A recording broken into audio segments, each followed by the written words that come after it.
Hello लोगोफोर, नोंथांमोनखौ आं गोदान भिडिअआव नोंथांमोनखौ गासिबो गिबियावनो गोसो गोथारै बरायहरग्रोनाय जाहैबाय। दा नैबे समाव मोनसे गोदान भिडिअ लाबोनाय जाहैबाय, खुब इम्पर्टेन्ट। आरो नोंथांमोना थाम्बनेल आरो टाइटेलाव नायनानै मिन्थिखाबाय जानांगौ, जायबानाखि साइ बिथां फोरोंगुरु सार महादेब सार बिथाङा हरखाबै प्रेसार स्ट्रक जानानै सिलिगुरिनि मोनसे हस्पिटालाव एडमिट जानानै दं जाहैबाय। बिथांनि न'खरा ट्रिटमेन्ट होगासिनो दं जाहैबाय।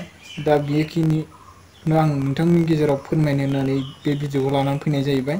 दा बिथांखौ आं मिथिनाय बायदिबा बिथाङा बनरगाव ओनसोलनि थारा गामिनि थागिबि मुस्रि महादेब सार होननानै आं मिथिनो मोननाय जादों। आरो सारा बनरगाव हाइ स्कुलनिबो लोगो फोरोंगिरि हिसाबै खामानि मावगासिनो दंमोन जाहैबाय। दा बिथाङा गुबुन समफोरावबो सिगां समफ्राव थारमानि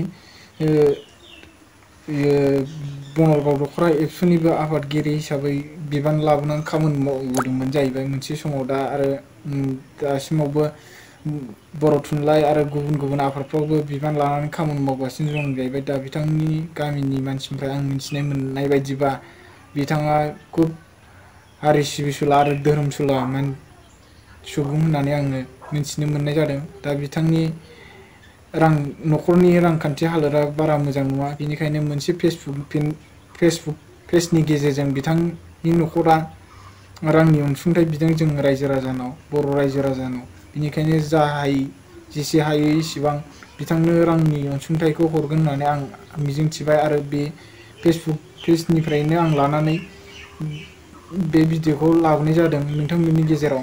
दा बांसिनै मिथिनो थाखाय नोंथांमोना बिथांनि न'खरनि मबाइल नाम्बारखौ आं स्क्रिनाव होना होखादों। बिथांमोननाव सोंहरनानै गावबा गावनो नोंथांमोनहा सोंहरनो हागोन। दा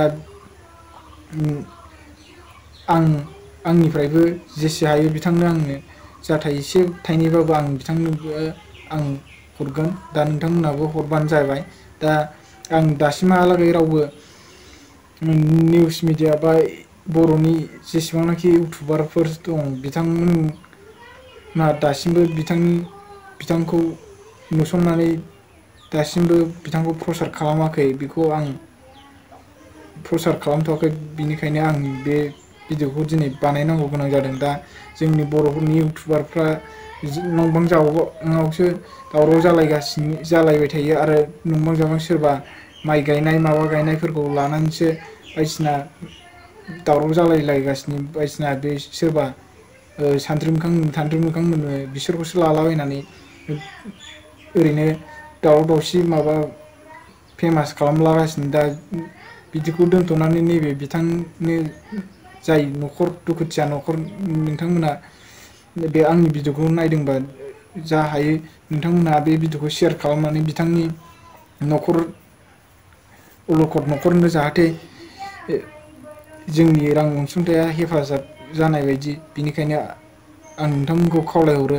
दा बे भिडिअखौ जाय नायदों नोंथांमोना हाजासे शेयार खालामना होदो, जाहाथे बिथांमोननि न'खरा हेफाजाब मोननो हानाय बायदि। दा बिथांनि न'खरा गोब्राब नाजागासिनो दं जाहैबाय। दा बिथांखौ मोजां गोग्गो देहायाव लाबोनो थाखाय।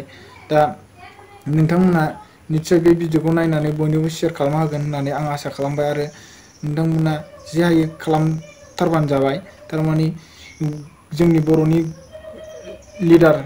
नेताफोरनि आखायाव सहैनाय बायदि बे भिडिअआ, जाहाथे बिथांमोना नुसनबायनानै बिथांनो हेफाजाब हरनो हायो। बेखिनिखौनो आङो दिनै ससेबाबो बुंनानै बेखिनिखौनो आंनि भिडिअखौ दोनथ'नाय जाबाय। गोजोन्थों, खुलुमबाय, जै बर' हारिनि।